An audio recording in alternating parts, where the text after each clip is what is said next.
ẹ káàbọ̀ sórí àkọ́tún ètò àjọrò lórí ìkànnì Àwarawa TV ilé ìtawà lórí ẹ̀rọ ayélujára gẹ́gẹ́ bẹ́ẹ̀ ti ṣe mọ̀ pé láti ojúlé dójúlé láti mọ bí ọbẹ̀ gbẹ́dùn làwa máa ń fi ètò tiwa ṣe iṣẹ́ tẹ́ ẹ rán wa ni kò sì ní sí wa kò ní rẹ̀ wá ní ti sáà yìí a ti kalẹ̀ sí àkàtà ọ̀kan lára àwọn tí a rán lọ sí ìlú Àbújá láti lọ ṣojú wa kí wọ́n mú wá fún wa kó lè bá rọ̀ wá lọ́rùn ọ̀pọ̀lọpọ̀ mọ̀ wọ́n ọ̀pọ̀lọpọ̀ sì ń gbúròó ṣe ọwọ́ wọn bẹ́ẹ̀ ọ̀pọ̀lọpọ̀ náà sọ pé àti ìrí wọn àti ìgbúròó ṣe ọwọ́ wọn ní ti sáà yìí ohun gbogbo tó ń jẹ́ ṣíṣe látìgbà tí wọ́n ti wà nílé ìgbìmọ̀ aṣojúṣòfin láti ẹkùn ìdìbò Ìbàdàn North West South West Federal Constituency pátápátá ni wọ́n ṣe àtúpalẹ̀ rẹ̀ bí wọ́n ti ṣe nawọ́jà rẹ̀ bí ó ti ṣe kárí ilé kárí oko Sekinat Adégòkè Yusuf lórúkọ ti tèmi fún ti sáà yìí ẹni tí màá máa pèrè tí mò ń pèrè wọn olóṣèlú ni wọ́n olókoòwò ni wọ́n ẹlẹ́yinjú àánú ni wọ́n bàbá gbogbogbò sì ni wọ́n pàápàá táwa lẹni tí mò ń sọ ò ẹ jẹ́ kí n máa kí Honorable Stanley Ọlájídé Adédèjì Òdìdí ọmọ káàbọ̀ sórí ètò ẹkùn dédé àsìkò ìsà. Ẹ káàárọ̀ olóòtú ṣe dáadáa lẹ́wà gbogbo ilé ńkọ́. Àlàáfíà làwà sá. Gbogbo àwọn èèyàn wa akíyín nílé o ṣe dáadáa lẹ́wà èmi ọmọ yín àbúrò yín Òdìdí ọmọ ni mò ń kí yín o mo wá jábọ̀ lórí iṣẹ́ tẹ́ ẹ rán mi lágbára Ọlọ́run á rí sọ láàárọ̀ yìí. Àbí àṣẹ ìlú máa rí bó tilẹ̀ yẹ pé màá ti ẹ̀fẹ́ mọ̀ tí mo Òdìdí ọmọ tó bá ti di ibi tí ọ̀rọ̀ bá ti ń tẹnu bodò tó ẹ lọ láti lọ ṣojú àwọn èèyàn ẹkùn ìdìbò Ìbàdàn North West South West Federal Constituency ilé ìgbìmọ̀ aṣojúṣòfin bẹ́ẹ̀ni ó ti ń lọ oko ọdún méjì tayọ báyìí bẹ́ẹ̀ni tó ǹjẹ́ ti rábọ̀jẹ́. Dáadáa àríṣe láríkà àríkà bàbá rẹ̀ gùn. Àkọ́kọ́ mo dúpẹ́ lọ́wọ́ àwọn èèyàn wa mo dúpẹ́ lọ́wọ́ Ọlọ́run mo dúpẹ́ lọ́wọ́ àwọn èèyàn wa tó nígbàgbọ́ nínú wa pé àwa nìkan lọ ṣe aṣojú fún wọn. Tí gbogbo yín bá rántí ẹ mọ̀ pé bí a ṣe dìbò tá a dìbò wọlé ọmọ máa kú ọmọ máa yè àkọ́kọ́ wà nílé ẹjọ́ fún bí oṣù bíi 5 nígbà tá a wà ń bẹ̀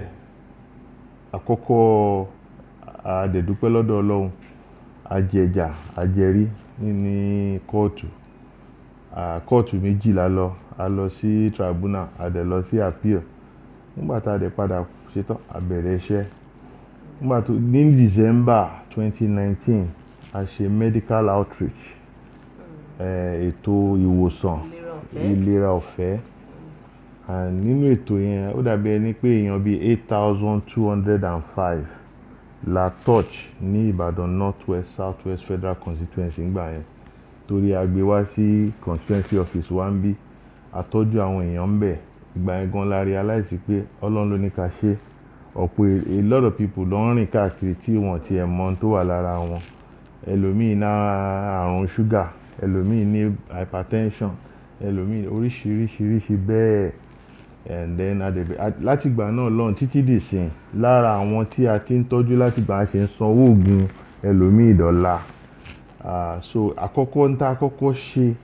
ẹ̀mí ṣe mọ̀ pé nínú òṣèlú ẹ lè fẹ́ ọ̀rọ̀ pé à ń ṣe iléyá à ń ṣe Christmas ó ti di bùkátà fún olóṣèlú and ìyẹn náà dẹ̀ wà lára ẹni tí à ń ṣe mú ó dàbí pé iléyá tá àkọ́kọ́ ṣe ní 2019 yẹn iléyá yẹn ná wa ní bí almost bí 30 something million. Kí ló dé? Torí gbogbo ọjà pọ̀ lọ́dọ̀ wa ń bí àwọn ọjà káàkiri gbogbo bẹ̀ la fi nǹkan sí and àwọn èèyàn àwọn key leaders káàkiri gbogbo wọn la fún lẹ́ran ẹ mọ̀ pé ẹran kì í ṣe nǹkan kékeré ní àsìkò yẹn fún ìrànwọ́ kọ́bẹ̀ má ṣẹlẹ̀ fún gbogbo ẹni tó ń pẹran ẹlòmíà ní kí ló kan aṣòfin pẹ̀lú yẹn àwọn kan míì wà ìṣe ni àwọn kan míì wà àṣà ni ṣùgbọ́n tí wọ́n bá gbé wá tẹ́ bá ní ẹ̀ ní dá sí ó lè di ìjà láàrin ẹ̀yin àtàwọn olùdìbò so ara tí àkọ́kọ́ mójútó ní and then ṣẹ̀dẹ̀ túmọ̀ pé ní situation tí Nàìjíríà wà ń sìn kọ́lọ̀ ń ṣàánú wa ni ọ̀pọ̀lọpọ̀ àwọn èèyàn náà ní gbogbo ìgbà yẹn wọ́n fẹ́ sanwó WAEC wọ́n fẹ́ san school fees gbogbo wọn náà la list gbogbo àwọn tá a ṣe ìrànlọ́wọ́ fún wáyẹ̀kì fún owó hospital even gan káàdì hospital kan sí south west àṣì kan sí north west tá à ń fún àwọn èèyàn ní opportunity pé tí nǹkan kan bá ṣe wọ́n torí ìgbà tá a déjọba ọ̀pọ̀lọpọ̀ nǹkan làá náà rí i pé kò lọ déédéé tá a sì gbúdọ̀ ṣe àmójútó nígbà tá a dẹ̀ bẹ̀rẹ̀ pòkè a dẹ̀ ṣe bọ́jẹ̀tì tán ní 2019 yẹn wípé because ká tó di pọ́n bẹ̀rẹ̀ sí release budget tó máa ń fẹ́ tó bí March by February 14 náà declare pé àrùn coronavirus ó ti gbòde ní 2020 ẹ mọ̀ pé gbogbo táwàgùn ò tiẹ̀ lérò la tún switch ńgbà yẹn tó fi di pé a tún bọ́ sórí ọ̀rọ̀ palliative. First of all ara nǹkan tèmi tiẹ̀ kọ́kọ́ mójútó ni pé ká kọ́kọ́ ṣe awareness campaign ká máa sọ fún àwọn èèyàn wa torí tẹ́ bá rí mi ò mú kékeré ní tó bá ti ẹni tí Ṣàngó bá ti tójú ẹ̀ wọlé ni kò ní bá wọn bú ọba Kòso. Mo mọ gbogbo mo ti rí àwọn ilé tí corona ti mo mọ àwọn èèyàn tó jẹ́ ọ̀rẹ́ tó jójúlùmọ̀ tí àrùn kòró yìí ti pa so ó dẹ̀ jẹ́ nǹkan tí mo ń rọ gbogbo ara lé kọ́ máa mú ní kékeré ẹ jẹ́ a mójútó ìmọ́tótó wa ká máa fọwọ́ wa ká máa sanitize ọwọ́ wa ká sì máa bomú wa ó ṣe pàtàkì kì í ṣe tó máa kásẹ̀ ńlẹ̀ kíákíá so ara ń ta mójútó nígbà yẹn tẹ́ bá dẹ̀ wò èmi jẹ́ èèyàn kan tí mo máa ń like láti máa rìn káàkiri máa yajúlé káàkiri máa lọ káàkiri gbogbo àwọn ìjókòó káàkiri ṣùgbọ́n kòró nínú kòró even ara tí mo ní màmá ṣe ni pé lóṣù mélòó kan a máa jókòó a máa ṣe town hall meeting ṣùgbọ́n èmi tí àwa tá à ń ṣòfin àtúgbúdọ̀ jẹ́ àwọn tó ń rúfin mi ìtúgbúdọ̀ wà nínú àwọn tó máa rúfin so mo rò pé mi tí mo sọ fáwọn èèyàn pé kọ́ máa congregate kọ́ máa dúró síbi téèyàn máa ti ju bíi 10 20 lọ kó wá jẹ́ pé èmi náà mo tún wá lọ ń kó orí pọ̀ mo believe pé kò ní dáa tó so mo sá fún yẹn and then ìkejì ibẹ̀ náà ni wípé even àwọn training programs tó yẹ ká ti bẹ̀rẹ̀ tá a ti ṣe registration over 1,000 people even gan kí ni mental health tó yẹ ká bẹ̀rẹ̀ but a máa kó wọn jọ ni and anything tó bá la ká kó èrò jọ right now kì í ṣe ti tẹ bá notice even tá a ṣe lẹ́nu ọjọ́ mẹ́ta yìí gan mi ò invite a lot of people torí mi ìfẹ́ kí èrò yẹn pọ̀ ju bó ti yẹ lọ ọdún ọ̀pọ̀lọpọ̀ èèyàn padà bínú pé a ò pè wá ò ṣe gidi kan ìdí tí mi rẹ̀ fi pèrò púpọ̀ jù náà ni pé kí èrò má pọ̀ jù kó má di pé ẹlòmíì àtúwá bá àgbákò pàdé níbi tá a ti ń ṣe nǹkan dáadáa so ọ̀rọ̀ coronavirus yẹn la bá lọ títí tá à ń bàjá tá à ń ṣe agbébí bọ́ọ̀lù jẹ́gbẹ́ títì à ń ṣe jíngù à ń lọ káàkiri à ń kéde lórí rédíò à ń ṣe palliative tá à ń pín oúnjẹ káàkiri torí gbà yẹn wọ́n ní káwọn èèyàn má jáde ńlé so a dẹ̀ ń ṣe tá à ń pín gbogbo ẹ̀ náà gbogbo ẹ̀yìn kò lè bíbá ẹ̀ la di à ń di oúnjẹ tá à ń di oúnjẹ tá à ń fún ìrọ̀rùn àwọn èèyàn ṣe mọ̀ pé ọ̀pọ̀lọpọ̀ èèyàn náà ní òní mọ̀ pé gbogbo kìíní náà owó ni ó ń là lọ kì í dẹ̀ ń ṣe wípé ìjọba fún wa ní owó kan wípé ká fi lọ ṣe ìrànlọ́wọ́ fáwọn èèyàn wa olúkálukú ló mọ bóun ṣe rearrange ara ẹ̀. wọ́n ní lára constituency project lára owó tó bá ní kẹ́mi ṣe constituency project lẹ́tí yọ fún palliative nígbà yẹn. ẹn tó bá lọ mú owó constituency project á lẹ̀ wọ̀n torí iṣẹ́ constituency project ó ti ní tó yẹ kẹ́ fi ṣe tẹ́ bá lọ mú tẹ́ divert ẹ̀ sí nǹkan míì ẹ ti rúfin nìyẹn. ṣé pé lápò ara ẹ̀yin tẹ́ ẹ jẹ́ aṣojú aṣòfin lọ́tún ló sì lẹ́tí ń. bẹ́ẹ̀ ni olúkálukú mú ṣe mọ̀ pé nígbà yẹn náà gbogbo ala fọ́fìtì sálárì oṣù méjì pé ẹ gbọ́ tọ́ ní pé gbogbo sálárì wa oṣù méjì pé ká fílẹ̀ kí wọ́n kó fún ìjọba kán fi ra oúnjẹ kán fi ṣe gbogbo ẹ̀ fún àwọn aráàlú bọ́tò olúkálukú ló mọ̀ nítorí òkè travel lọ fún oversight so àwọn owó tó yẹ kí wọ́n lè máa fi ṣerú àwọn oversight visit nínú àwọn expenses wa lolúkálukú ń kó jọ tí wọ́n fi ń ṣe some of these things but ní ọ̀dọ̀ ti tèmi ń bí owó ara tèmi kún then even company mi Bentley Energy mo tún ṣe àwọn ètò kan tí mo tún ra almost bíi 500 bags ó dàbí pé bíi trailer load ni mo ní kàn ra gbọ́n ẹ̀ rice tí company mi rà tó tún kó fún mi tá a tún pín láàrin ìlú káríkárí so ìyẹn náà là ń bá lọ and gbogbo ìgbà yẹn náà dẹ̀ rí gbogbo processes àti bẹ̀rẹ̀ àwọn iṣẹ́ wa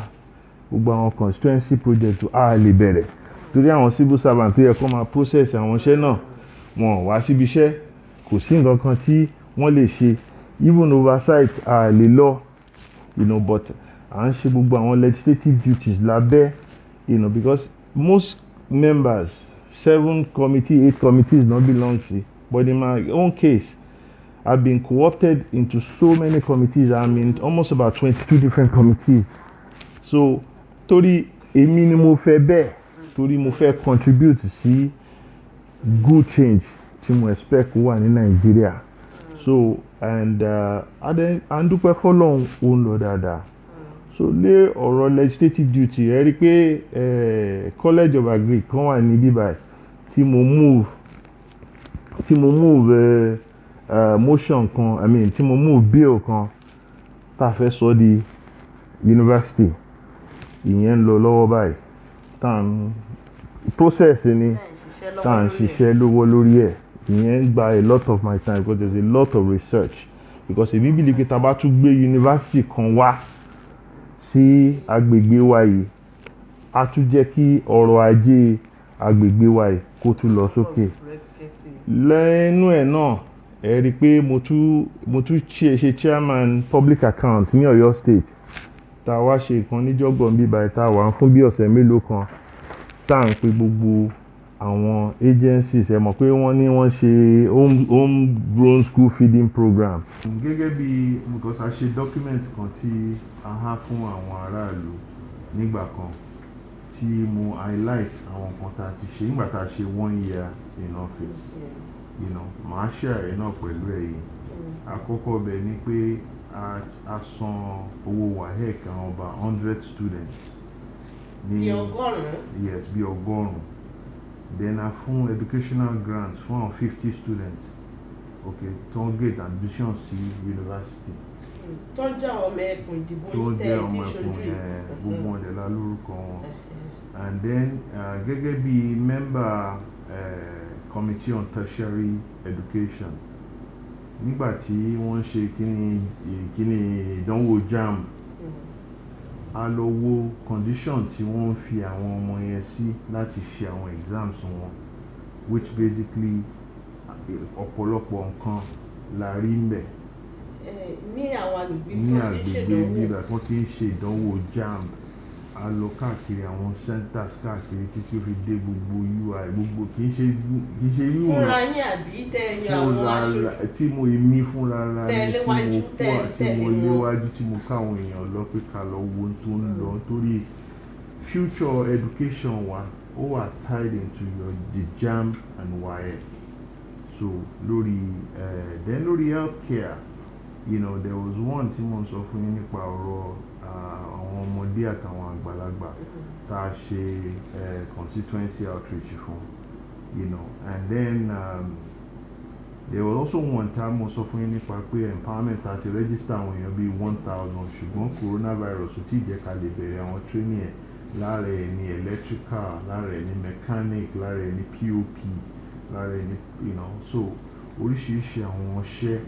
láti làálẹ̀ but a máa bẹ̀rẹ̀ wọn láìpẹ́ yìí because a ti fún àwọn contractor ní mobilization so but ìgọ́ta kan máa ṣe é sí ni pé a máa reduce àwọn owó ìta fi máa ṣe tí a ní lose owó púpọ̀ nítorí tí a bá ti budget pé 5 classes la fẹ́ ṣe tá bá ti gé sí ọ̀nà 5 tí ó jẹ́ pé èèyàn 100 ló yẹ kó wà ní kíláàsì kan lẹ́ẹ̀kan tá wá gé sí ọ̀nà 5 which means pé owó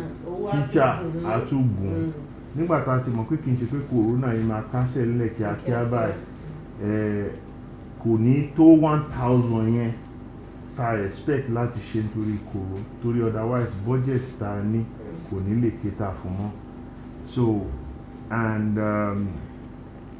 there are about 350 slots of federal government tí tán fún wa fún kí ni empower scheme tí mo list àwọn ọmọ federal constituency mi fún which but federal government ò tí ì bẹ̀rẹ̀ sí máa implement some of those tí ò ń ṣe àwọn olóṣèlú o. tí ò ń ṣe olóṣèlú rárá because igun mélòó láti àwọn igun tá a ti máa ń mú nǹkan a máa pè CAN Christian Association of us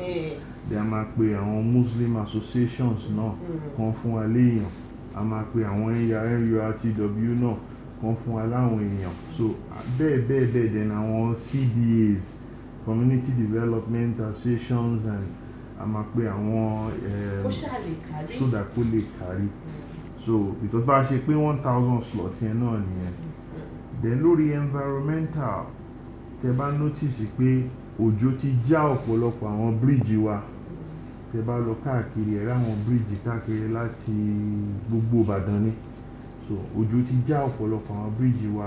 ìyẹn pé àwọn ọ̀gá wa engineer Ṣèyí Mákindé wọn akitiyan pọ̀ lórí àwọn major roads ní Ọ̀yọ́ state but àwa tá a ṣaṣojú a gbúdọ̀ wọnú àwọn kọ̀nàkọ́nà lọ ká máa wo àwọn ibi tí a ti lè compliment iṣẹ́ ọ̀gá wa tí iṣẹ́ takuntakun tí wọ́n ń ṣe ní Ọ̀yọ́ state yìí so and then another on the religious ground because nígbà tá a tún a ṣe ètò kan fún àwọn churches torí ìṣẹ̀wọ̀n mi ò ń ṣe church mi lọ mùsùlùmí lèmi so a mú àwọn churches kan selected churches tá a fún wọn ní àwọn grants ẹ fi run program tẹ ẹ bá fẹ́ so we gave them about 500,000 each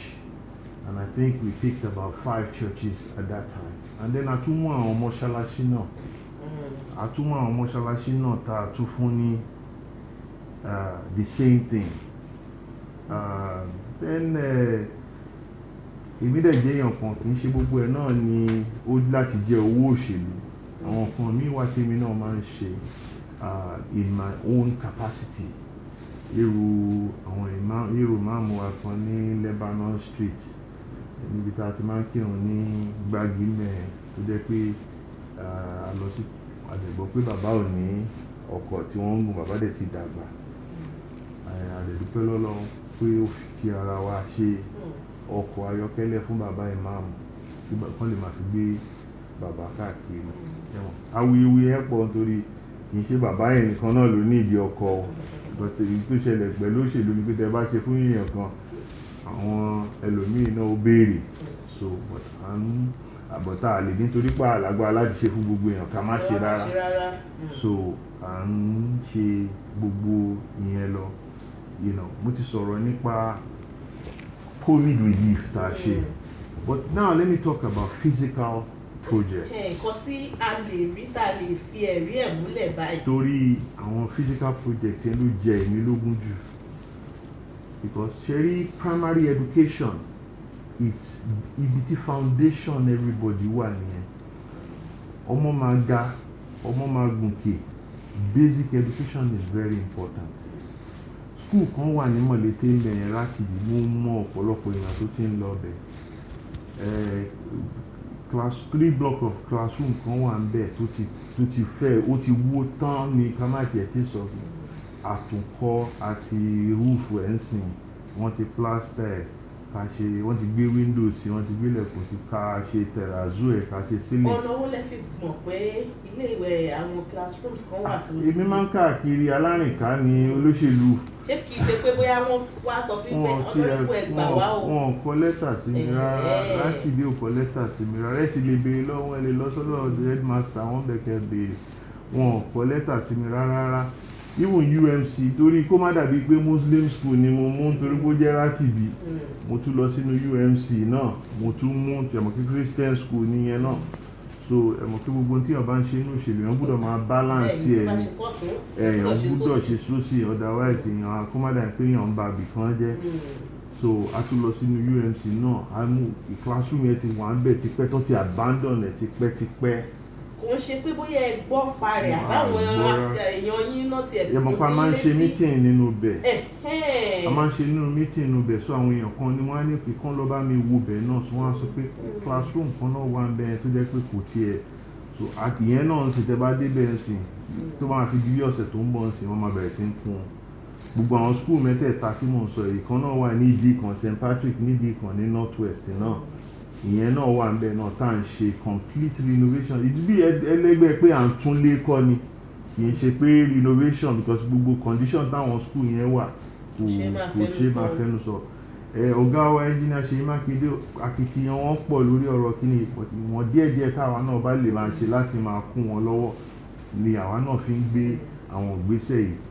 ìyẹn lórí ọ̀rọ̀ ti àwọn schools yẹn then tẹ bá tún wò tẹ bá lọ sí Lógùdù mẹ́ẹ̀ tẹ bá lọ sí Èkóọlá tẹ lọ sí Abàgbèrà tẹ lọ síbi kan lẹ́ẹ̀lé iná ń jẹ wọ́n yà torí ṣẹ́rí àwọn tí èèyàn bá máa ṣe tí ó máa tọ́ọ̀ṣì ọ̀pọ̀lọpọ̀ èèyàn àwọn èèyàn ló yẹ kí èèyàn máa make sure pé èèyàn ń ṣe dáadáa ní ṣe pé kẹ́ kówó sí èèyàn àpò èèyàn kan ṣùgbọ́n tẹ́ ẹ bá ṣe ná fún àdúgbò tí gbogbo ilé bíi 500 tó wà ládùúgbò ẹ̀ tó ń benefit ń bẹ̀ ìyẹn ní èrè òṣèlú so irú ibẹ̀ Abàgbèrà ẹ̀sìn wọ́n ti iná ẹ̀ ti ń dà wọ́n láàmú látijọ́ àti gbé transformer ẹ̀ síbẹ̀ wọ́n ti gbé náà lé báyìí jọ Saturday yìí la máa commission then tẹ́ bá tún lọ tó bá tilẹ̀ bá ṣú tẹ́ bá lọ sí àwọn àǹfààní tẹ́ wá sáde Ọ̀yọ́ ń bí tẹ́ lọ sí àwọn ibìkan ní Òpó ẹ̀rọ àwọn street lights tá a ṣe solar lights tá a ṣe síbẹ̀ nítorí ṣe rí crime inú ìwà ọ̀daràn ibi tó bá dúdú ló máa ń jọba sí ṣùgbọ́n tá bá ti mọ àwọn area ibi tó à ń gbọ́ pé wọ́n ń já ọ̀kadà gbà wọ́n ń gba mọ́tò wọ́n ń gba pọ́ọ̀sì lọ́wọ́ àwọn èèyàn a lọ ń tanná síbẹ̀ tẹ bá dẹ̀ rí pé àdúgbò tẹ bá ti ń tanná sí ìwà ọ̀daràn máa ń dínkù láwọn orú àwọn àdúgbò bẹ́ẹ̀ yẹn irú àdúgbò wa kan bí báyìí ní W làwà a tún sọ fún wọn kí lẹ fẹ́ wọ́n náà wọ́n fẹ́ ká fún ìṣèrànlọ́wọ́ fún drainage but nígbà tó wọ́n add fún wọn ní 500,000 nígbà tó wọ́n realize pé owó yẹn ò lè ka drainage wọ́n náà wọ́n fẹ́ fi ṣe iná sí gbogbo inú àdúgbò wọn mo ní òkè ẹ lọ ṣe wọ́n dẹ̀ ti ṣe wọ́n ti commission iná náà tẹ bá lọ sí Ọ̀sọ́sàmì mẹ́ẹ̀ náà ní gbogbo Màlẹ́fà Láfíà àwọn iṣẹ́ wa náà wà ń bẹ̀ tá a ti tanná fún àwọn àdúgbò mẹ́ẹ̀ then a tún wá bẹ̀rẹ̀ kíní kan nígbà tí wọ́n kígbà ẹ̀rùn láwà yìí omi ń jẹ èmi ò mọ̀ pé pẹ̀lú gbogbo bọ́ọ̀wò tí àwọn aṣáájú ti gbẹ́ tẹ́lẹ̀ ipò omi ṣì ń jẹ àwọn èèyàn wá ń yà káàkiri tẹ́lẹ̀tẹ́lẹ̀ mo sọ pé mi ò ń ṣe rẹ́ẹ̀pù ní bọ́ọ̀wò but wọ́n bá nídìí bọ́ọ̀wò máa fún wọn mo wá realize pé ọ̀pọ̀ àdúgbò ló ṣì nídìí omi so mo bẹ̀rẹ̀ initiative kan mo pè ní 2 per ward so which means that 46 boreholes plus additional 4 tí mo ti ṣe tẹ́lẹ̀ so which means 50 boreholes will sink across I think we are at number 11 or 12 now ibo làwọn ibi tá a gbẹ́ àwọn borehole yìí sí ẹ jẹ́ n ṣàlàyé fún yín tẹ́ ẹ bá dé Adífàṣẹ ẹ rí ìkànbẹ̀ níwájú mọ́ṣáláṣí tó wà ní Adífàṣẹ ní Adífàṣẹ náà a ṣe ṣe health center kan náà síbẹ̀ tá a tún health center yẹn tá a renovate completely àwọn commission yẹn náà very soon ìyẹn náà ara iṣẹ́ tá a ti ṣe náà nìyẹn because ní gbogbo àpáta tó ṣe tóbi tó yẹn health center kan tó wà ń bẹ̀ náà nìyẹn nínú adẹ̀ṣemáṣe ara oògùn síbẹ̀ tí àwọn èèyàn wa lè máa jẹ àǹfààní health center yẹn so níwájú health center yẹn náà a ṣẹ̀ṣẹ̀ gbẹ́ bọ́ọ̀wù kan náà síbẹ̀ wọ́n ń ṣiṣẹ́ lọ́wọ́lọ́wọ́ ayé ń sọ̀rọ̀ yìí dẹ̀ ní àdúgbò kan náà ní Lógùdù ní àpáta ń bẹ̀ yẹn náà àti agbẹ́ bọ́ọ̀wù kan bẹ́ẹ̀ ọ̀rẹ́ méjì gan lágbẹ́ because akọ́kọ́ sọ wọ́n fáwọn contractor kan tó ń gbẹ́ tí kìíní yẹn fail èmi ò sí mi kì í ṣàṣetì Ọlọ́run dẹ̀ ní jẹ́ ṣàṣetì so wọ́n ṣe abandon mo tún gbé fẹ́lòmíì ní àdẹ̀dúpẹ́ lọ́dọ̀ Ọlọ́run wọ́n àtúngbẹ́ wọ́n ṣe wá kan omi tó dáa àdúpẹ́ lọ́wọ́ Ọlọ́run fún yẹn then ibì kan náà wà ní àpáta yẹn náà ń pè ní Abà Àlàmú bọ́ọ̀ kan náà wà ń bẹ́ẹ̀ tá a ti ṣe fún wọn ìlúdà nípa àwọn issue kéékèèké kan wà kan ní láti rectify pẹ̀lú yẹn but ìjọ kan náà la máa ṣe commissioning gbogbo bọ́ọ̀ mẹ́rẹ̀ẹ̀rin yẹn but mo ti lọ wo at least right now mẹ́ta ń bẹ̀ tí ń function ìkan náà máa parí iṣẹ́ ìdẹ́wò commission all of them together. ẹ lè ṣe lọ sórí 50 báyìí ẹ lọ sórí 50. bẹ́ẹ̀ ni 50 là ń lọ tẹ́gbẹ̀ fún tá gbogbo a máa àwọn gbé káàkiri tẹ bá dé Agbeni ní north west níbẹ̀ ní other side àti gbẹ́ kan náà síbẹ̀ tẹ bá dé Benjamin ní wọ́tẹ́ẹ̀nì wọn bẹ̀ àti gbẹ́ kan náà síbẹ̀ fún wọn bẹ́ẹ̀ lọ a ti wà ní nọ́mbà 12 àbí nǹkan náà nísìnyí lórí pé omi lè ṣáà lè wà káàkiri fún aráàlú torí iṣẹ́ rí ètò ìlera ó so mọ́ mi téèyàn bá máa nílera tó dáa omi irú àjàkálẹ̀ àrùn tó ń gbayé kan sìn COVID yìí omi ṣe pàtàkì fún torí tẹ́ bá ní káwọn èèyàn máa fọwọ́ déédéé tí ò bá sómi so ó wà lára nǹkan tí mo ṣe make sure pé ọ̀rọ̀ bọ́wọ́ yìí because ìgbà COVID yẹn náà láti máa gbé water tanker káàkiri àwọn àdúgbò kan tí ò sómi so which means pé ìyẹn ó wà lára tá a fi tètè make sure pé ọ̀rọ̀ omi yẹn náà a mú ní ọ̀kúnkúndùn then tá a bá kúrò lórí yẹn ṣe rí nínà pé mi IT expert lèmi ibi tí mo ti rí ọrọ̀ ajé ṣe into diversify into ṣe epo àti gbogbo nǹkan míì nìyẹn ṣe rí àwọn ọmọ wa tí a in the global market a ní láti prepare àwọn ọmọ wa torí pẹ̀lú kòró tó ṣẹlẹ̀ yìí gbogbo àgbáyé ìsìn wọ́n ti rí pé èèyàn gbúdọ̀ lè ṣe business èèyàn gbúdọ̀ lè support láti inú ilé èèyàn mo wá wò mo lókè níta máa ṣe mo wá partner pẹ̀lú NIDA National Institute of Technology Development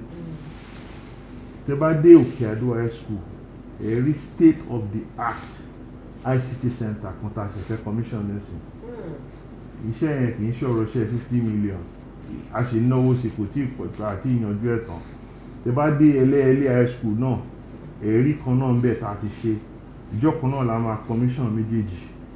so ara àwọn iṣẹ́ tí èmi bíi pé ṣe rí àwọn ọmọdé yìí nígbà tí èmi náà máa ṣe àwọn classes tèmi náà máa kọ́ wọn tí máa fi àyè lẹ̀ láti máa kọ́ àwọn ọmọ wa particularly àwọn students tí mo rí pé wọ́n ní high potential tó jẹ́ pé tí máa fi time láti train wọn because the whole world is moving into something we call artificial intelligence cloud computing so èmi dẹ̀ rí pé mo rí future yẹn tí mo believe pé tí a bá prepare àwọn ọmọ tiwa fún àwọn ọmọ nílùú òyìnbó tó wá ti wà ní secondary school náà ti bẹ̀rẹ̀ sí iṣẹ́ tó ń rí owó so why ká lè ní irú ẹ̀ ní bíbá ẹ̀ mo dẹ̀ mọ́ pa lè ní èèyàn kan gbúdọ̀ ní foresight àti vision láti make sure pé òun lè integrate tẹ́ bá notice pé ọ̀gá wa náà engineer Ṣèyí Mákindé wọ́n bẹ̀rẹ̀ kinní kan digitalization of all ministries it's tied into that because tó bá di pé wọ́n fẹ́ máa ṣe data capturing data gathering a lè mọ àwọn ọmọ school yìí kán àwọn bá wa input wọ́n sì máa rí nǹkan láti jọjọba but táwọn bá train wọn báwo la ti fẹ́ lò wọ́n so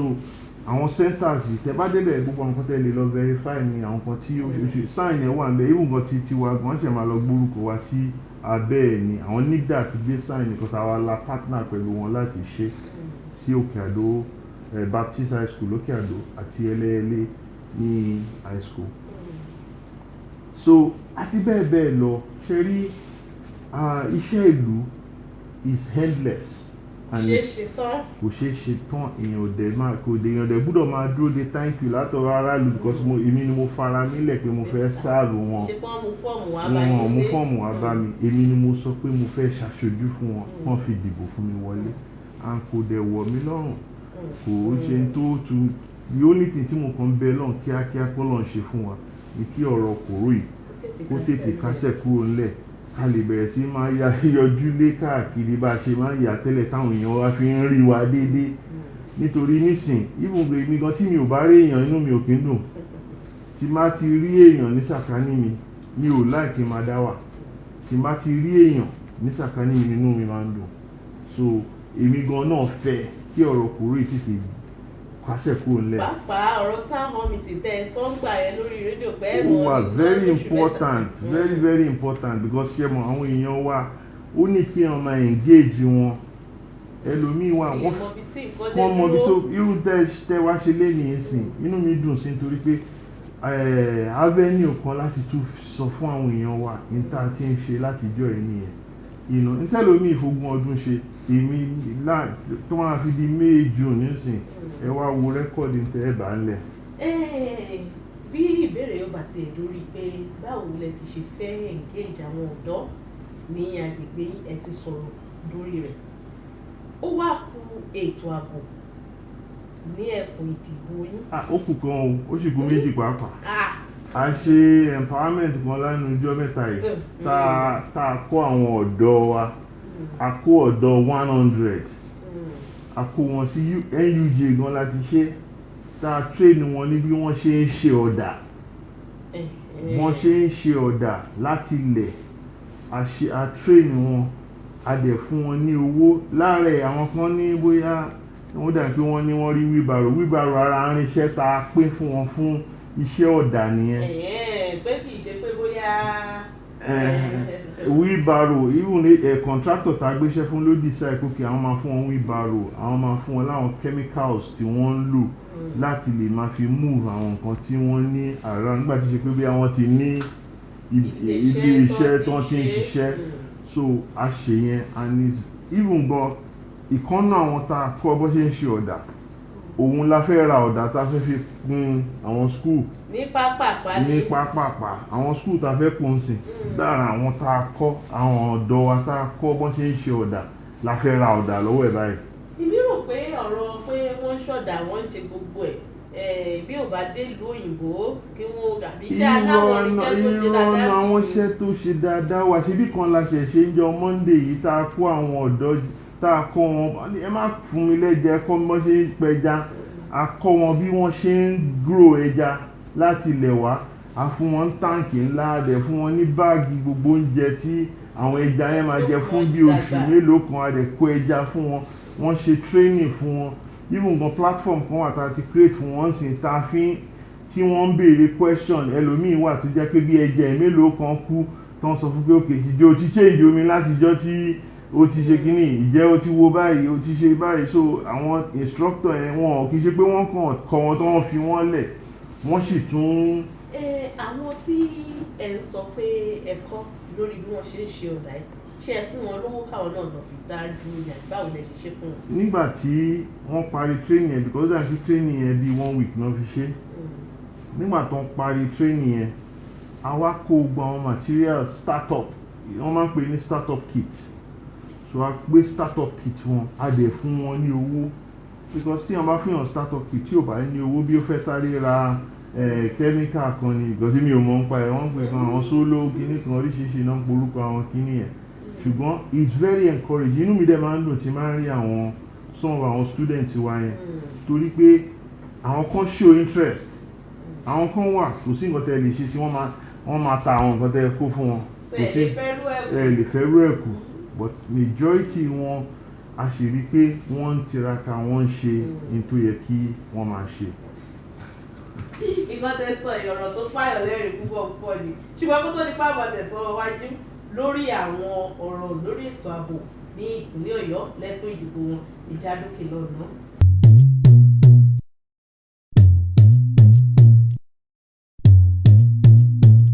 ẹ káàbọ̀ padà sórí ètò àjọrò ní ìkànnì Àwarawa TV àtẹ̀sọ́wájú tọ̀ lórí ètò ààbò pàápàá lẹ́kùn ìdìbò yìí àwọn oríṣiríṣi nǹkan tẹ̀ ti là kalẹ̀ yìí àfi tẹ́yìn ó bá wọn tanra rẹ̀ jẹ́ ló yàtọ̀ ọ̀pọ̀lọpọ̀ ọ̀dọ́ lẹ ti wá nǹkan jẹ fún báyìí lẹ ti wá nǹkan tí wọ́n mọ̀ jẹ fún ṣùgbọ́n wọ́n ọ̀daràn jàgídíjàgan à ń dà lúrú ni à ń sun iléeṣẹ́ ọlọ́pàá ni à ń ṣe gbàǹṣàwọn kò dínkù lẹ́kùn ìdìbò yìí. ẹ ṣe olóòtú tẹ bá notice pé lẹ́ẹ̀kan mo sọ̀rọ̀ nípa program kan tí mo ní medical drug rehabilitation ṣe rí ní in all major cities ní gbogbo àgbáyé drugs is always very it's one of the things to man ravage inner city drug egbògi olóró a dẹ̀ láti make sure wípé rehabilitation wọn ṣe mọ̀ ibi tí a ti need àwọn tó agbófinró wa nìyẹn ibo ni kíní ń gbà wọ Nàìjíríà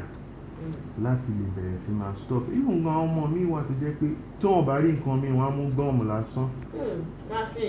ọ̀pọ̀lọpọ̀ a lot of our security issues start there ni it's tied to economy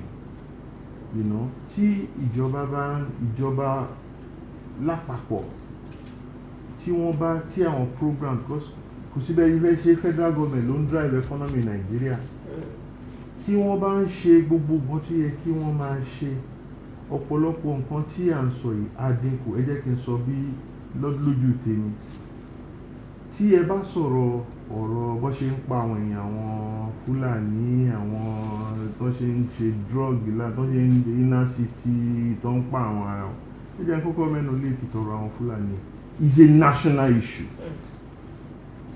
The issue is a national issue and let me explain this. One, páàtì wà tí àwọn ẹran ti máa ń gbà láti north wá sí south for a long time. But once the development bá ti dé tán bá ti kọ́lé àbọ̀n ṣe títì sí páàtì yẹn àwọn tó ń da màálù yìí number one ẹ bẹ̀rẹ̀ sí máa rí bí ànúgbó níbẹ̀ wà tẹ́lẹ̀ ẹ bẹ̀rẹ̀ sí máa rí màálù yìí tó láàrin títì àkọ́kọ́ bẹ̀ nìyẹn ìmí ìwà wọn máa bá oko olóko pàdé níbi tán ti ń dàbọ̀ tá a máa di pé màálù ń jẹ oko olóko. Solution to this problem is to stop open grazing because ìyẹn ló ń dá the most problem nílẹ̀ nationally tó fi di wípé nígbà tí èèyàn bá gbé oko tiẹ̀ tó ti dáko lọ rẹ́rẹ́rẹ́ táwọn màálù dé tán dẹ̀ jẹ gbogbo oko ẹ̀ lọ́sọ̀kan òrukan kí ló máa nígbà tẹ́ni tó ní nǹkan bá dé àti Fúlàní tó ń da màálù bọ̀ ìjà máa ṣẹlẹ̀. The only solution to that nationally is for us to ban open grazing. Come out because at least America wọ́n jẹ màálù jù wá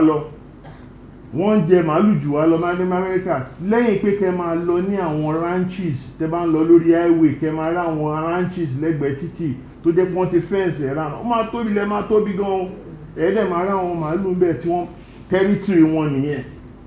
bó dandan kọ́ ni pé ká máa da màálù even nǹkan tẹ́ bá lọ́jú títì ní Àbújá ìgbà míì a máa dúró lórí highway kí màálù tó sọdá títì gbogbo kíní ìlà láti dẹ́kun ẹ̀ it's not necessary in an environment like this tá bá fẹ́ pera wa ní civilized society wọ́n ní láti stop open grazing it's a national issue kì í ṣe issue Ọ̀yọ́ state nìkan báwọn ẹlòmíì ṣe fẹ́ yí pé problem it's not a. wọ́n ní ó dà pé gómìnà wa náà ti fẹ́ fara pẹ́ àwọn ìran Fúlàní darandaran. lọ́nà wa ẹlòmíì gbúdọ̀ máa ro àrùn. tó ń pa lọ́tún tó ń pa lọ́sì tí ò sí wá. ẹlòmíì gbúdọ̀ máa ro àrùn jinlẹ̀ the problem is a national issue it's not a state issue but problem ṣe wà ó wà ní east ó wà ní south west ó wà ní north even ní north wọn gan náà wà ń bẹ̀ tẹ́bá kan tv lé ní ìsìn Boko Haram ti jí pa àwọn èèyàn àti gbọ́ àmọ́ tàwọn Boko Haram so gbogbo kíní àwọn tó dẹ̀ ń rọ́sù iṣẹ́ dẹ̀rí some of these people bí nínú Yorùbá Ìgbò Haúsá bá ṣe láwọn èèyàn gidi náà láwọn dáhùn so èmi ò ní sọ wípé nítorí pé èèyàn kò dá gbogbo Fúlàní ni ò dá nípa gbogbo Ìbàràpá yẹn àti ń bá wọn gbé àti ń bá Haúsá gbé Sábó bíbá kì í ṣe ọ̀rọ̀ 50 years kì í ṣe ọ̀rọ̀ 100 years ṣé nísìnyí àkàn sọ pé gbogbo Haúsá ni ò dá ní kì í ṣe bẹ́ẹ̀ but ọ̀daràn wà láàrin wọn bọ́daràn ṣe wà láàrin Yorùbá náà bọ́daràn dẹ̀ ṣe wà láàrin mi ò fara mọ́ kán máa pa àwọn èèyàn wa rárá but problem yẹn is a national issue tí even president wa tó gbọ́dọ̀ mú bí iṣẹ́ because president wa gan ti fi àyè gba ẹ wo látijọ́ ìta ẹ̀yin lè gbìmọ̀ aṣòfin kọ́ aṣojú ṣòfin ṣe bá asọ́mọ̀nù pé kan change ṣe lẹ́nu mẹ́ta ìránṣẹ́ tó change àwọn adarí àwọn ọ̀gá ológun àti pass resolution yẹn ti pẹ́ nínú house wípé kí wọ́n change olórí àwọn ológun tí èèyàn bá jẹ́ olórí tí nǹkan ò bá change we'll change them and bring new hands. ṣe rò pé kí wọ́n pààrọ̀ wọn yẹn gan ni ọ̀rọ̀ tó wà lẹ́yìn. well àkọ́kọ́ nìyẹn that's the first step in the right direction that's not the total solution kan yẹn 100% but it's part of the solution. Then tẹ́ bá tó máa dé sìn kàn convene security summit lórí ilẹ̀ lórí omi, kì í ṣe orí ilẹ̀ nìkan nothing commit crime o, ọrọ̀ ajé wa gan, àwọn pirate kún orí omi wa tó ń já vessel gbà tó ń kidnap èèyàn káàkiri, you know, so we need to solve this problem nationally. Àwọn ẹlòmíì adé wá ní problem yìí Ṣèyí Mákindé, this is not Ṣèyí Mákindé's issue. ṣé pé kò ṣe pé gómìnà wa kàn dákẹ́. He is not, because he's a tactical person, very strategic man. Ní kò ń ṣe ẹni tó kàn dé wá kàn máa bẹ̀bẹ̀ kíní káàkiri. No, he thinks before kì í ṣe pé ká máa pariwo security ò dẹ̀ ṣe tí wọ́n ń pariwo ta. Téèyàn bá fẹ́ tackle security kì í sọ fún mi pé okay mo ti kọ́ ọlọ́pàá 50 sí bíbá yìí o, mo ti dẹ́wọ́n dáhùn á ní òkè bí tẹ́ kó ṣe jẹ́ ń gba ọ̀nà bòmí. You don't tackle your security issue in public. You tackle your security problem strategically. Tẹ́ bá ti tackle it strategically ẹ pé gbogbo àwọn tó oríṣiríṣi, which èmi believe in leadership ọ̀gá wa engineer Ṣèyí Mákindé. I believe in this leadership. He's doing all the right things, but káwọn èèyàn wá ní sùúrù wọ́n jẹ́ kó ṣe gbogbo àwọn kí, because the problem, he inherited the problem. He inherited wọn àjogúnbá gbogbo problem, kì í ṣe pé problem, kì í ṣe pé nígbà tó dé nísìnyí gbogbo wàhálà ìbẹ̀rẹ̀ àjọ wà Nàìjíríà ni wàhálà yìí ti wà tipẹ́. Ẹlòmíì náà àwọn olóṣèlú náà yín sí, wọ́n yín díẹ̀díẹ̀ sí, which tèmi gbogbo wa náà lájọ mọ bó ṣe ń lọ. Ṣùgbọ́n èmi jẹ́ èèyàn kan tó jẹ́ pé mi ò kàn déédéé sọ̀rọ̀, kí n tó sọ̀rọ̀ máa ro àròjinlẹ̀ dáadáa kí n tó sọ̀rọ̀ pé ìlọ́ọ̀pìpù ẹ̀yin ni mo máa kọ́kọ́ di ẹni tí máa kọ́kọ́ bá sọ̀rọ̀ lórí ọ̀rọ̀ yìí, torí gbogbo ọ̀rọ̀ tí mò ń sọ mò ń kọ wọ́n lẹ̀ ni, mò ń fún àwọn èèyàn ní response mi in writing so that they know that my position is clear. The issue is a national problem. Our borders, ẹ wo kíní kan ṣẹlẹ̀ nígbà tí wọ́n sọ̀rọ̀ coronavirus tí DG NCDC wá sí National Assembly tó ní àwọn ti fàwọn èèyàn, àwọn ti fàwọn elétò sí airport. Mo bèèrè lọ, mo ní pẹ̀lú àwọn porous borders wa yìí kí lẹ fẹ́ ṣe sí gbogbo àwọn border communities táwọn èèyàn ń gbà wọlé. Mo lọ sí Amẹ́ríkà lẹ́nu ọjọ́ mẹ́ta yìí, ọ̀fẹ́ ni wọ́n ṣe corona test lẹ́gbẹ̀ẹ́ títì. Kí ló dé tá lè ṣe ní gbogbo àwọn border community yìí ká máa test ká máa láti fi lè make sure wípé testing is one of the biggest problem ọ̀rọ̀ corona yìí. Etí èèyàn mọ̀ mo ti mọ̀ èèyàn tó ti pa, mo ti mọ̀ èèyàn tó ṣe, mo ti mọ̀ èèyàn tó ti recover from it. Ṣùgbọ́n security, number one, we cannot discuss security in the news. It must be something that must be done strategically. Èmi òṣèlú mi òṣèlú. Ọ̀pọ̀lọpọ̀ ni wọ́n sọ pé gómìnà náà fààyè káwọn olóṣèlú kan tara bọ̀, wọ́n pa lọ́tún wọ́n pa lósì, gómìnà òdìdé wọn sọ̀rọ̀ lórí ẹ̀. Òun ló mú olórí torí wọ́n fi wá wò pé káwa gan máa dáàbò bora wa gan fẹ́ dà. Gẹ́gẹ́ bí tí mo sọ fún yín, èèyàn kì í address issue security lórí television. Mo ń ṣiṣẹ́ lé lórí nìkan lèèyàn nídìí láti sọ tó bá dọ̀rọ̀ security, which he did. But kéèyàn máa sọ pé ọ̀nà báyìí ni mo fẹ́ ṣe, mo fẹ́ káwọn àmọ̀tẹ́kùn síbí, mo fẹ́ ṣe báyìí síbẹ̀ yẹn, mo fẹ́ ṣe báyìí síbí, ẹ ti bà gbogbo security ń jẹ gan tẹ̀kẹ́ tó bẹ̀rẹ̀. So ọ̀pọ̀lọpọ̀ tó wà nílẹ̀ yìí èèyàn gbúdọ̀ sọ wípé nítorí pé kò dìde sọ̀rọ̀ omi pé kò ṣe nǹkan kan lé lórí. Tọ́ ní ẹ̀kọ́ ìdìbò yín gẹ́gẹ́ bí aṣojú àtàkàn lára àwọn tẹ́nu rẹ̀ tọ́rọ̀ bó lè tó ààbò. Mo gbà pé challenges wà, challenges tó dẹ̀ wà is a national issue. Gbogbogbò ni unemployment wà lára tó ń dá wàhálà ilẹ̀, iná tí ò sí ń lù ó wà lára tó ń dá wàhálà ilẹ̀. Ẹni tí ò bá ní government patronage kò sí business kankan tó lè ṣe lọ́wọ́lọ́wọ́ yìí. Ṣé o ṣe pé bóyá ohun ìdúnàdúrà pé ó ń wá látọ̀dọ̀ ìjọba? Bẹ́ẹ̀ ni, tẹ́ ẹ bá dúnàdúrà pẹ̀lú ìjọba kò sí bẹ́ẹ̀ ṣe fẹ́ lówó lọ́wọ́ Nàìjíríà. We need to continue to diversify the economy and ká dẹ̀ máa grow small businesses. Àwọn oníṣòwò kéékèèké ìkan wà tó ń bọ̀ lẹ́nu lọ́lọ́ yìí láti reduce dependency wa lórí gbogbo ẹran tó lọ ń kó. Èmi ní a máa ṣe ní animal husbandry tá máa bẹ̀rẹ̀ sí kó àwọn ìyá wa àwọn ìyá tó ń tí wọ́n sin ẹran láàrin ilé lágboolé kó padà sí àfún wọn lẹ́ran àfún wọn lóúnjẹ ẹran kó máa bẹ̀rẹ̀ sí ṣe ẹran. ṣé ìyọ̀ tí wọ́n ní máa dá ìdọ̀tí sílẹ̀ ní agboolé káàkiri. ṣẹ́rí ó ní gbogbo nǹkan ló ní solution. Gbogbo ẹni tó bá ti ń sin ẹran bì kan náà ti gbúdọ̀ mọ̀ pé òun náà a máa ṣe ètò àti kọ́ wọn pókè ìmọ́tótó wà nínú tá a fẹ́ ṣe fún yín o ẹ láti máa gbálẹ̀ gbogbo ibi táwọn ẹran yìí bá ń jẹ̀ sí o ẹ̀dẹ̀ láti máa ra bí àdìtọ́ làìsáàlì tẹ́ máa fọ́nlẹ̀ ní lóòrèkóòrè kó má di wípé àrùn ẹran yẹn ó máa wọlé tọ̀ wá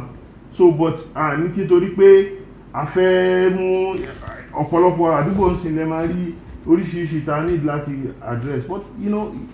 kò sí bí ìrìn àjò ẹ ṣe lè pọ̀ tó téèyàn bá ti gbé ìgbésẹ̀ kan ó ń kúrò ńbẹ̀ lọ nìyẹn. tọ́ lórí ọ̀rọ̀ pé a jẹ́ aṣòfin tó lọ láti ìpínlẹ̀ Ọ̀yọ́ àwọn àbá wo ni ẹ ti ṣiṣẹ́ lé lórí àwọn òfin wo lẹ ti ṣiṣẹ́ lé lórí tí ó ti máa farahàn ní gbogbogbò táwọn fún àwọn pàrọ̀ náà léèyàn bẹ́ẹ̀. ok mo kọ́ fẹ́ sọ fún yín nípa motion kan ṣe rí èmi believe in digitalization ṣe rí àkókò ọbẹ̀ ni pé tẹ́ ẹ bá fẹ́ kí corruption Nàìjíríà kó dínkù a ní láti digitalize gbogbo àwọn agencies wa ṣe rí gbà tí èèyàn bá ti ń fi ọwọ́ kọ̀ọ̀kan ẹ̀ ń fi ààyè lẹ̀ fún manipulation ni ṣùgbọ́n tẹ́ ẹ bá ti automate process tó jẹ́ pé approval ti ẹni pé ṣé debit credit ṣó gbára wọn kó dẹ̀ tán approve kó lọ sọ́dọ̀ ọ̀gá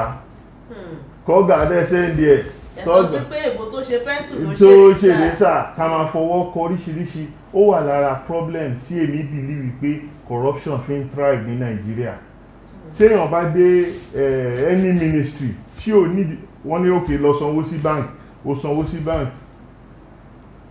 èèyàn kan dẹ̀ wo owó tó yẹ kó san ní lórí tíkẹ́ẹ̀tì ẹ̀yìn fáìnì ẹ̀yìn owó dé tó san ní ṣó wọlé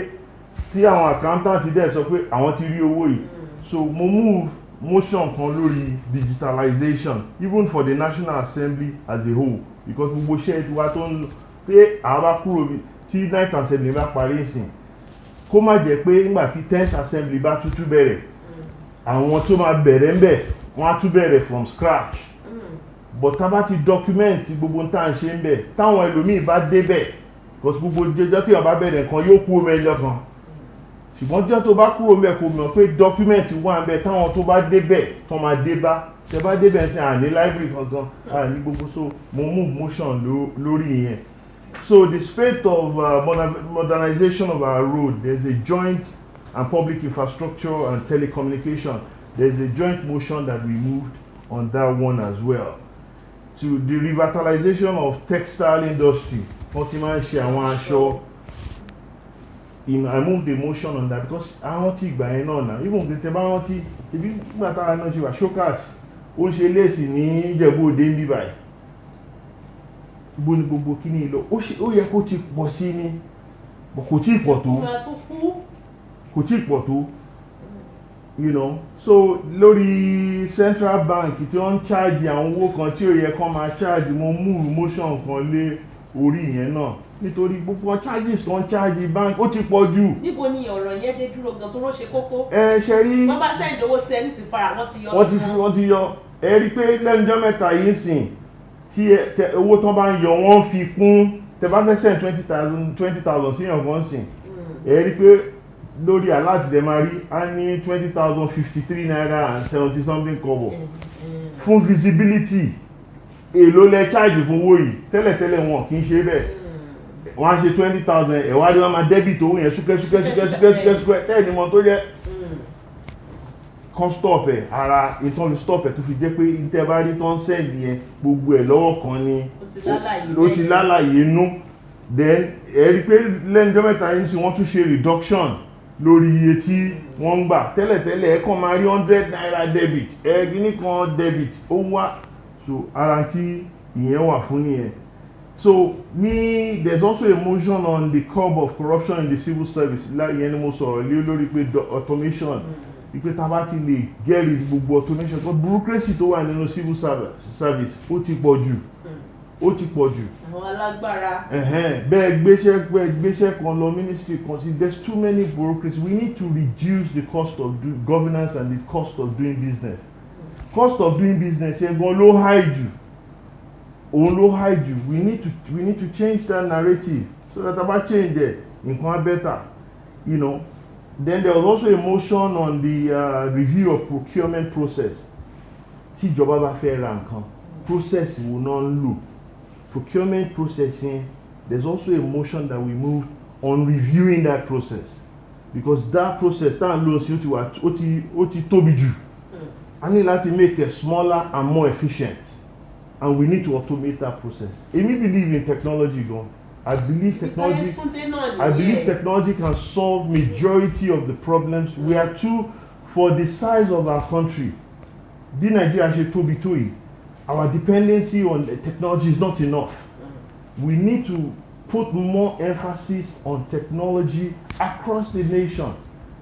Every cost of governance máa wálẹ̀. Màá ṣe example kan fún yín nígbà tí mo jẹ́ ọ̀gá ní Center for Medicare and Medicaid Center ní US. Fraud tá a máa ń rí nínú system yẹn was about $400 million lójoojúmọ́. Medicaid fraud táwọn doctor máa sọ pé àwọn rí patient kan kì í ṣe Nàìjíríà nìkan ní fraud wà o. Àwọn doctor wá ní àwọn treat patient kan àwọn treat wọn kọ patient wọn náà ṣe surgery kan kì í tán dẹ̀ ṣe ò tó yẹn. We put this business intelligence system in place to detect gbogbo àwọn kìíní and we put a lot of controls in check. Ìjọta go live, you can't believe it that from that 400 million it reduced drastically. Losses all reduced to about 40 something, 30 something million thereabout. Ẹ wo savings ibẹ̀ yẹn tí ìjọba kọ́kọ́ rí padà. Owó tí ìjọba rí nínú savings fún bí ọ̀sẹ̀ kan àbọ̀sẹ̀ méjì ó san gbogbo owó tó ń ná fún àti put solution in place. Taba reduce, taba automate a lot of our processes in Nigeria, you will see. Owó tá a ní òtó ẹgbẹ́ ọ̀pọ̀lọpọ̀ nǹkan ni ẹ̀kọ́ máa rí pé price nǹkan máa wálẹ̀ price nǹkan máa wálẹ̀ price nǹkan máa wálẹ̀ pàtí ò ní sí gbogbo padding gbogbo oríṣiríṣi tó ń wọlé. Everything will be controlled. So again in this night assembly gbogbo everybody ló mọ̀ mí National Assembly tẹ́ bá lọ bá any member gbé ta ni Mr. Technology èmi náà máa ń refer sí bẹ́ẹ̀ because everybody knows no matter what you call me to there must be a dimension for technology. A máa discuss báwo la ṣe lè lo technology láti improve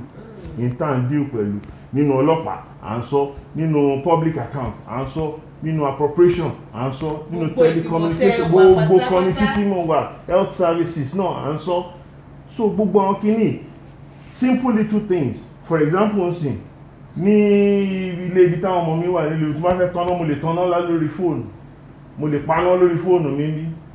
láti fi reduce owó iná tí mo ń san mo lè schedule time wo ló máa tanná time wo ló máa paná tí kò máa waste iná dànù nílé technology á reduce cost because àwọn bulb yẹn wà tẹ́ bá ti fi síbẹ̀ tẹ́ bá tan fóònù yẹn lè pa ẹ lè sọ pé kó tanná ní aago 6 rọ̀lẹ́ kó dẹ̀ pa láago 10 lálẹ́ so bẹ́ẹ̀ bá gbàgbé láti pa á pa rẹ̀ owó iná tẹ́ máa waste kó tó di pé ẹ débẹ̀ lọ pa it's something ara bí tí technology ti ń make sense díẹ̀ díẹ̀ ni tó ti jẹ́ kí ayé kó tún rọrùn. so bẹ́ẹ̀ ṣe kà ní méjì yìí orílẹ̀-èdè Nàìjíríà ó ti máa fi impact yín gẹ́gẹ́ bí ọmọlẹ́gbẹ̀ẹ́ aṣojú-ṣòfin ẹ wá jábọ́ sínú ẹgbẹ́ òṣèlú PDP nípìnlẹ̀ Ọ̀yọ́ lọ́tún lọ́sìn wọ́n ní nǹkan òun lọ ẹgbẹ́ òṣèlú PDP ọ̀pọ̀lọpọ̀ ni wọ́n fapá jánu pé àwọn táwọn ṣiṣẹ́ táwọn ṣe wàhálà òṣèlú àwọn ò rí àǹfààní òṣèlú jẹ ìjẹyìn àti gómìnà ìjẹ máa ní ìfọ̀rọ̀wérọ̀ ìjẹ máa ń bára yín sọ̀rọ̀ dáadáa. ṣe rí gbogbo àwọn kan ń bínú gbẹ̀ngbẹ̀ngbẹ̀ kò síbi tí wọ́n ti mí kò sínú ẹgbẹ́ tí wọ́n ti ń rí yẹn ní tó ń ṣẹlẹ̀ nínú PDP náà ló ń ṣẹlẹ̀ nínú gbogbo ẹgbẹ́ kọ́ má bàa fẹ́ tiwa lójú kò sí tó ṣe wá. ṣe pé sẹpẹ́ lẹ wà. sẹpẹ́ la wà odidi la wà. Differences are bound to happen. We have to manage them. èmi ò believe nínú pé differences wa ló máa consume wa. I don't believe in that. Tá bá ní tí gbogbo wa bá disagree lórí nǹkan lénìí, èmi believe nínú dialogue. Gbogbo wa ẹ jẹ́ a ṣáà jọ jókòó ká jọ sọ ká dẹ̀ jọ decide pé kí la jọ fẹ́ ṣe. But pé kí èèyàn máa bínú ó normal. Ṣé gbogbo èèyàn tó dìbò fún mi nínú wọn dùn sí mi ẹ̀sìn? Àwọn kan wà náà tí inú wọn ẹlòmíín wà tó jẹ́ pé wọ́n rí gbogbo iṣẹ́ tí mò ń ṣe. Ìdùbà pé mi ò tí ì kówó sí wọn ní àpò. Kò ṣàmà ní kẹ́kẹ́. So ó wà ń bẹ̀. So mi ò lè sọ wípé inú ẹgbẹ́ wa nǹkan kan ṣẹlẹ̀ tí ojú òrírí. Lè kóyàn mẹ́wàá papọ̀ kí gbogbo wọn jọ ronú bákan náà. Olúkálùkù ní ìwé kan ṣe ń ronú. Gbogbo wa background oríṣiríṣi láti wá. Èmi ń sìn mi ò good governance ṣé mi kò dìgbà tí gómìnà bá fẹ́ mi ní contract kí n tó sọ pé ìjọba ẹ̀ dá. Kò dìgbà tí torí ẹ̀ mo dẹ̀ sọ fáwọn èèyàn kó tó di pé mo wá díje. Mo ní mi ò wá kọ́lé. Kì í ṣe owó tí mo máa fi kọ́lé àbí tí mo máa fi ra mọ́tò ni mo wá. Mo wá sáàbù yín ni. And a dẹ̀ dúpẹ́ lọ́dọ̀ Ọlọ́run. Sáfíìsì yẹn Ọlọ́run ń fi àyè gbà wá. Yóò sì rọrùn jù báyìí lọ. Nigeria is going through a lot of crisis. Mo rọ̀ yín gbogbo ẹ̀yin èèyàn wá ń lé ẹ fi yèdénú ẹ ní sùúrù ní tí ò tó ó ń bọ̀ wá ṣẹ́kù. Mo nígbàgbọ́ bẹ́ẹ̀ nu Ọlọ́run. Ṣé pé n tó ń ṣẹlẹ̀ ní ẹgbẹ́ òṣèlú PDP kò ń ṣe tójú òrí? Kò sí tójú òrí ó ti ṣẹlẹ̀ rí ó dẹ̀ ti máa lọ bẹ́ẹ̀. Ẹ̀yin náà sì mọ̀ pé àwọn àgbààgbà kan wà pínlẹ̀ Ọ̀yọ́ tínú ń bí wọn. Kò síbi tí wọ́n. Pàápàá lórí ọ̀rọ̀ tìpínlẹ̀ Èkìtì tí gómìnà tán ní gómìnà wa ń dá sí ńkọ́. Ṣẹ́rí kò sí láti ìjọta láyé ti dáyé. Mo sọ kíní kan mo ní àṣà wà ìṣe wà. Láti ìjọta láyé ti ń dáyé ọba méjì ò lè sí láàfin. Ìjòyè ló lè pọ̀ láàfin. Ọba méjì ò lè sí láàfin. Nígbà kan wà tó jẹ́ pé Governor Fayose only the only governor tó wà ní gbogbo South West. Everybody defaulted to him as a de facto leader. Mo rántí ìgbà yẹn a ti tẹ̀lé bàbá Ládọjà lẹ́yìn tá lọ bá wọn lọ́hùn rí. So kì í ṣe pé bóyá is bound to happen. Ìgbà ló nígbà ń lò. Ìgbà tiẹ̀ ló dé. Jẹ́ ká fílẹ̀ kó lò gba tiẹ̀. Àti tí náà ṣe ń bọ̀ lọ́nà. Ẹlòmíì tó bá ń retí pé òun náà fẹ́ di leader. Wọ́n ní sùn tiẹ̀ náà ó dé. Ìgbà ló nígbà ń lò. Èmi kàn believe pé what we need to do is to dialogue. Kò sí àyè gba gbogbo wa. A ní ọ̀pọ̀lọpọ̀ iṣẹ́ láti ṣe. A ní láti bára wa jà. Gbogbo ẹni tó bá ń bínú ẹ dákun torí Ọlọ́run ẹ fi yèdénú.